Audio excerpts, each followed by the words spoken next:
La notion de temple a quelque chose d'extrêmement dérangeant pour une conscience moderne. Dans le message juif, il y a énormément de choses qui nous parlent. La centralité de l'étude, la place de l'action de justice ou de l'action de don. Mais lorsqu'on nous parle de temple, de Beth Amikdash, et qu'en plus on doit ressentir le manque, le deuil de son absence, alors c'est pas du tout parlant et c'est même dérangeant. En réalité, il y a quelque chose de juste dans notre intuition. Rabbi Yehuda Halevi, qui a écrit le Kuzari, dit la chose suivante.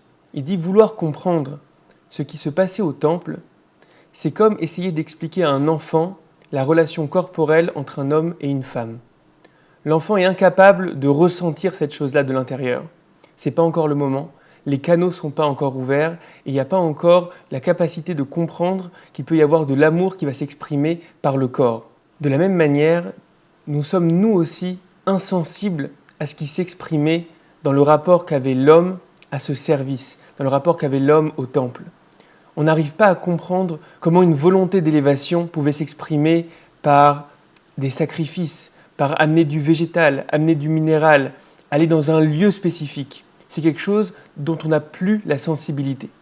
Et le premier rapport à avoir, c'est un rapport d'humilité, comme quelqu'un qui aurait perdu le sens du goût et qui ne serait pas capable d'apprécier cette chose-là.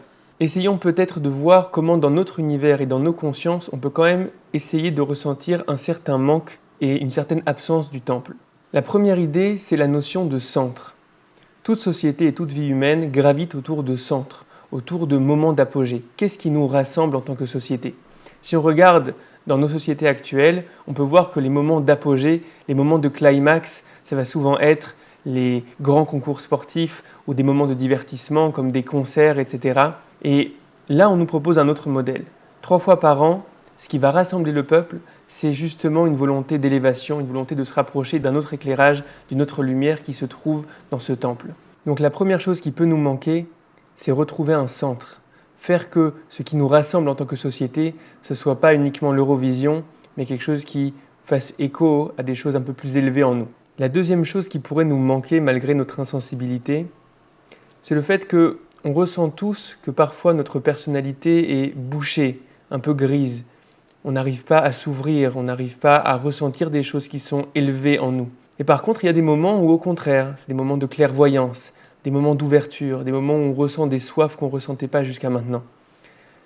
Pour moi, le lieu par excellence où les canaux s'ouvrent, où on arrive à accéder à des endroits qui sont profonds dans notre personnalité, où on arrive à toucher du doigt de nouveaux éclairages, c'est ce lieu-là, c'est le lieu du temple. Le troisième aspect qui peut nous manquer, c'est qu'on voit qu'on ne venait pas les mains vides au temple.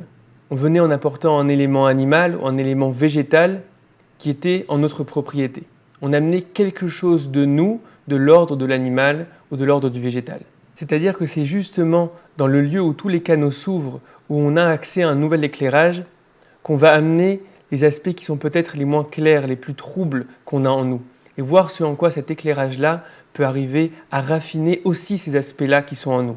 Voilà 3 idées qui peut-être permettent de toucher du doigt ou d'effleurer le vide énorme qu'a laissé la destruction du temple.